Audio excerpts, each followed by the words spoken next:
Okay, guys, so I'm going to tell you about my history as a student and also a little bit about my professional career. Um, since I was a little girl, I always wanted to be part of the law school experience and be a prosecutor.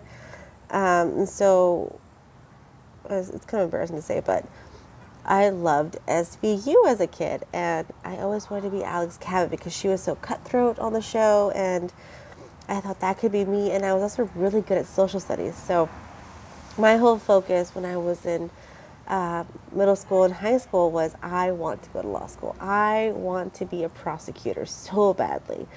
And my sister Yeti, she was like, if you want to go to law school, really need to focus your foreign language on Latin because Latin will help you.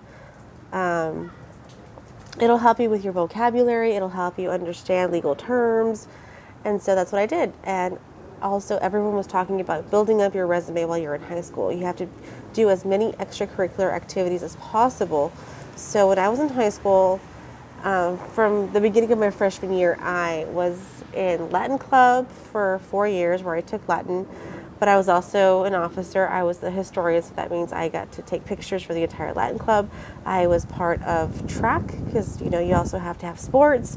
I was part of journalism. I was on our CTV journalism crew. I was also part of the yearbook editing committee. I was a photo editor. But then what really changed my life was being part of FFA. And I didn't join FFA. I knew nothing about agriculture until my junior year in high school. And I only joined FFA because some of my friends that I was hanging out with at the time, they were in FFA. And I loved my professors, Miss Corley and Mr. Brooks. They taught me so many life lessons that I try to pass on to my students now. And the number one thing that they taught me was even if you're not elected to be a leader, you should still be a leader. I was never elected to be a leader in FFA, but when I graduated as a senior, I was awarded the Senior FFA Award for Outstanding Service because I had been part of so many competitions like horticulture competitions. We went to state. I was part of horse judging. I was part of parliamentary procedure. Like we didn't just go to state competitions. We also went to the national convention in Indiana, and that was so much fun. And it was another opportunity for me to travel. And also, I was in AP classes all through high school, and one of the AP classes that I took was world history. And my teacher at the time, she was giving out these brochures for JSA, which is a program where kids that are very much interested in government, economics, and social studies could apply, and they would get to go to either Princeton or Yale or Harvard or Stanford and study these core subjects at the actual university with actual professors from the university. And it would count towards a high school credit, and it would count towards a college credit. So I applied. Obviously, I actually stole the brochure off her desk because I offered it to the IB kids. So we have AP and then you have IB. I was an AP, advanced placement. IB is way more advanced, and I was not in that program. But she only offered it to the IB kids, and I was kind of like, I want to go. So I just stole the brochure off her desk and I applied. I did not tell my parents that I applied. I didn't tell anyone that I applied until I actually got in. And once I did get in, my mom was like, "Oh, congratulations. That's amazing, but it's expensive. We can't pay for it. Sorry." So I told my dad, "Hey, can I please borrow your Sam's Club card? Can I borrow $50? And I can fundraise on my own. I can send out letters to the Rotary Club and other community organizations around El Paso." And my dad helped me do that by paying for the actual postage, because let me tell you, sending out 50 letters is not cheap. And he also helped me go to different places to sell candy. We went to parks, we went to churches, I was selling all over campus. I was known as like the candy queen in high school, at least my sophomore year, because right after my sophomore year, I went to, was it my sophomore or my junior year? I can't remember. I think it was sophomore year. I went right to Princeton, and I got to study U.S. history, and I got to study U.S. political debate, historical debate, and it was by far the best summer of my life. It was every single day, Monday through Saturday, from 7 a.m. until about 9 p.m. We had to write research papers. We had to attend class just like college kids. We lived on Princeton campus in the dorms. We bought books just like college kids. Like, it was the college life as a sophomore in high school. And it was super, super hard. It was super challenging, but it was so much fun. And I met so many amazing people that I still keep in contact with to this day. Some of them work for CNN. Some of them work for Amazon. Some of them are lawyers. Some of them are working for the UN. Some of them are just orthodontists. Like, they didn't even go into law or into social studies. They just went into the medical science. But having Princeton on your resume opens up so many doors for you as a high school student, as a college student looking for employment or for scholarship opportunities. And that's what I was lucky enough to earn. And I say earn, I didn't get it. I didn't steal it. I earned it. You know, when you go to a school like that, you're not just given a grade. You are earning that grade based on your work that you produce. So anyways, my junior year, I joined FFA, and I was part of all these competitions like parliamentary procedure and horticulture and landscape judging and horse judging. And so I had never been in an actual agriculture class before. And all the kids that I was going to class with, they were in FFA, they were in 4-H clubs since they were like in elementary school. And, a lot of them wanted to become officers, wanted to be president of the club or the secretary of the club. They want to have some kind of leadership position. And I never did that, but I was always very, very much active. And I took on a leadership role thanks to the advice of my teachers, Miss Corley and Mr. Brooks. And that's one thing that they always taught me, like, even if you're not elected, you should always be a leader. And it doesn't matter what people have to say about you. It's all about your leadership qualities and how much people are willing to follow you and your guidance and lead them into the right direction as to what is best for the organization. And that is very much what I try to do. And in other subjects like government, because I had gone to Princeton, I didn't have to take history in high school, so I was automatically placed in government and economics with the seniors, but I was a junior. And we had some very intense debates about very controversial topics, and I am the kind of person that doesn't hold back an opinion that is based on research. And it's not based on something that I've heard on the media. It's not something that I'm just going to, copy from the newscast. Like, I've heard the newscast. I've heard different news outlets. I've heard different sources, but I'm going to use all of that information to formulate my own opinion. And a lot of people, they didn't agree with that. And they gave me some backlash, and they called me brash. They called me insensitive. They called me the B word. And I really didn't care what they had to say, because in my mind, this is high school. I'm never going to see these people again. They're not really my friends. They have no impact on my life. So really, what do I have to lose by saying what I have to say when it's the absolute God honest truth? And so that did cause me a lot of enemies. It caused me to be a little unpopular. I didn't really care because, like I said, my goal was to do well in school, get my grade, and then skedaddle right out of El Paso and never look back. So fast forward to senior year, and I'm getting ready to graduate high school, and it's between 3 different universities. I'm going to be going either to University of Wisconsin-Madison, which has a feeder school to their law school, one of the best in the country, or Baylor, that also has a great law school program that will guarantee you acceptance to any law school in Texas, or I can go to Texas Tech, which is also very affordable, and they have one of the best law schools in the state.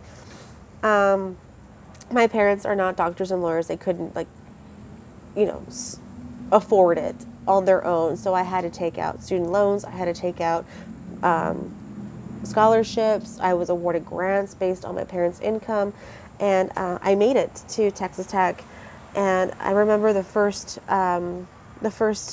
test I had to take at Texas Tech. It was a chemistry test, and I am not a science person. I'm not a math person, but I was very worried. I was very concerned that if I don't do well on this first test, like, what does that say about me as a student? I'm going to flunk out. I'm going to end up living back at my parents' house under their roof, under their rules. And my whole goal was to get out of El Paso and move on with my life and be better at a better university than UTEP or NMSU or El Paso Community College. So I was very worried. But when I got my test back, I got a 96. And I was so happy. And I was like, okay, I can do this. I can do this not only for myself, but for my parents who are immigrants and have sacrificed so much for me to have a better life and have a better education than I would ever have in Mexico. And I studied my butt off. I was going to class every single day. I was on Dean's List. I had a great GPA. And then my junior year in college came around, and I'm starting to get ready to graduate, and I'm starting to really prepare myself for law school. And one of the classes I had to take was Chancellor Hans's class, the senior seminar. And I remember Chancellor Hans talking about desegregation in Texas, because when he was going to high school, that's when desegregation was starting, and his high school, Demet High School, was one of the first high schools in Texas to be desegregated. And he met an amazing friend that was black, and he actually made it to the NFL Hall of Fame. And his whole lecture, like, really brought me to tears, and I wanted to talk to him. So I stayed after class, and I approached Chancellor Hans, and I was like tearful, and he was like, no, why don't you just set up a meeting with me in my office, and we can talk about this further. And I was like, that would be great, so let's do that. So I called his secretary, and I met with him, and he asked me, hey, have you thought about applying to the Texas Tech Congressional Internship Program? And I was like, of course I thought about it. I got the email just like every other student at Texas Tech. There's 30,000 of us. It's also open to the master's program, and it's open to the PhD program. Like, who am I to compete with like 30,000 plus students to get this internship?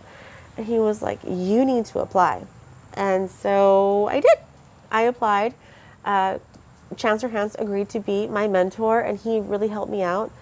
And the entire time in college, I was working full-time. I was going to school full-time to help me pay for my school, because I didn't want to take up that much in student loans.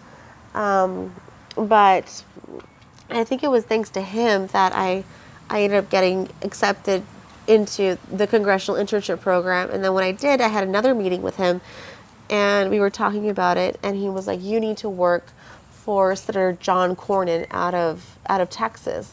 At the time, I had no idea who John Cornyn was, and I did my research, and I realized how an amazing congressman, senator he was, and I was super excited to go to Washington, D.C. after that. Like, I am in. Out of all of the people that applied, only 17 of us got accepted, and out of the 17, I was the only one going to the Senate. Like, only 100 people in the world get to be senators, and I get to work for one of them. That's amazing. That's so cool. Like, I'm going to be in one of the best offices in the Senate. And so right before I left, I was leaving in January, but in December, the Sandy Hook massacre occurred. And at the time, I was working for the Lubbock DA's office as an intern, and I had gotten that job thanks to another connection I had. And that was also very difficult, to say the least. One of my very first cases working at the DA's office was a capital murder case, and it was someone that was under the age of 18, so we were trying to prosecute him, and we were gunning for the death penalty. Another case that I had was a case from the 1980s, And it was also a capital murder case where we were trying to convict this person for a crime that he did in the 80s. And it was thanks to amazing police work that they recovered a single strand of hair, a tiny little strand of hair from that crime scene in the 80s. And they ran it through the DNA data bank, and the defendant's name popped up. And one of the things I was taught was, if you have a defendant and they are making phone calls, then you need to be aware of the phone calls. You need to be aware of when their defense attorney is going to be there so that you can trace the phone calls, and that so you are able to find out what you can. Because most of the time, if you have a defendant in jail and then their attorney comes to visit and then they make a phone call, something is going to be leaked. Okay, so I was listening to this jail call, and it was in Spanish. And at the time, I was the only person in the DA's office that was fluent in Spanish. So that was my job, was to translate jail calls. And I heard the defendant talking about a letter that he had written about the day of the crime. And it sounded like a confession. So I took it to the investigators, and they did further research on it and some analysis, and lo and behold, he was guilty.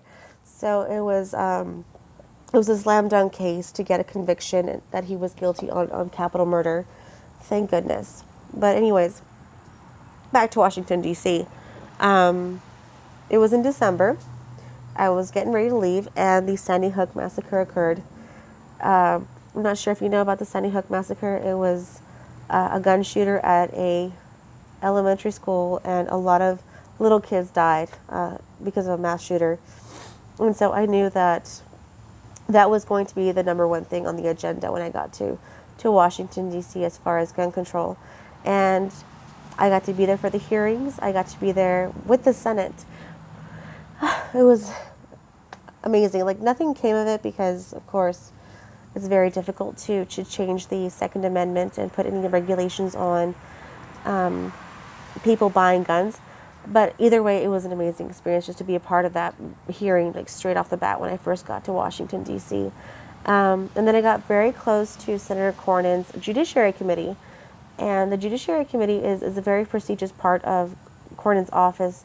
Most of the people that work there are just top-notch lawyers. I mean, they went to Harvard, they went to Dartmouth, they went to Yale. Like, if you want to work in the Judiciary Committee, you are the best of the best. That is where you're going to end up and making the big bucks and making like a true difference on our nation, because they're the ones that are actually writing laws, like federal laws, acts.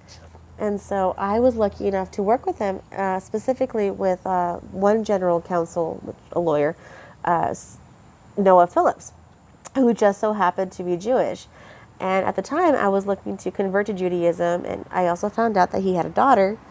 And my way in was like, hey, Noah, great to meet you. I'm, applying to law school, and I admire your work, and I also know you have a daughter. If you ever need a babysitter, I can be a babysitter. And that was my way in with Philip, and he allowed me to babysit his kiddo. And then we got close, and we started talking about, me becoming Jewish. And he invited me to synagogue, and we prayed together. And he really took me under his wing and allowed me to go to a lot of the Judiciary Committee hearings, not only, the blah hearings, but like cool ones, like when Brennan was about to become director of the FBI, when we were working on the immigration bill hearings and the Gang of Eight. Like, I was there. You can look me up. I'm on C-SPAN right behind another senator. Like, that's me taking notes. Hello. That was an amazing experience. It was phenomenal. And after all that was said and done, I left D.C. in May of 2013 after about 6 months. And I went back to Lubbock because I had to graduate from college. I wasn't done. I was still a junior when I took on the internship. So I went back to Lubbock, but I still was working for Cornyn's office from our regional office in Lubbock. And I was also working for the DA's office, but this time I was working in the appellate division.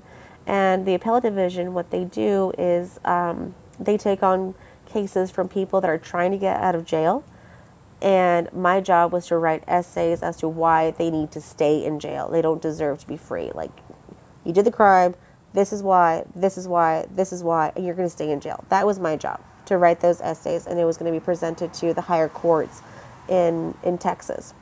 And so that was a lot of fun. But like I said, I've never been to law school. I still have not yet been to law school. It's a dream of mine. But either way, I do have experience. Unfortunately, I was let go from the appellate division simply because I didn't have law school experience. You have to be accepted and whatnot. So I moved on from that, and I was working several odd jobs in Lubbock. I was about to graduate. I was no longer going to be dependent on financial aid and loans, so I had to start earning like an actual living wage.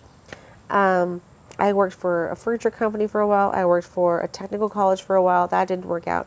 But then I started working for CPS because, again, I'm trying to boost my resume so that I'm accepted to law school. So I was working as an investigator for CPS, and I didn't like it. It was a very brutal job for a whole year. It was a lot of long hours. You go in at 7 a.m. and sometimes you'll get a call out at midnight because you're on call 24/7 for a whole weekend. And I didn't agree with a lot of the policies. I didn't agree with a lot of the procedures. Like, I had to, clear it with a supervisor before I make any kind of calls, even though in my gut, like, I know that this kid has to be removed because they're in danger.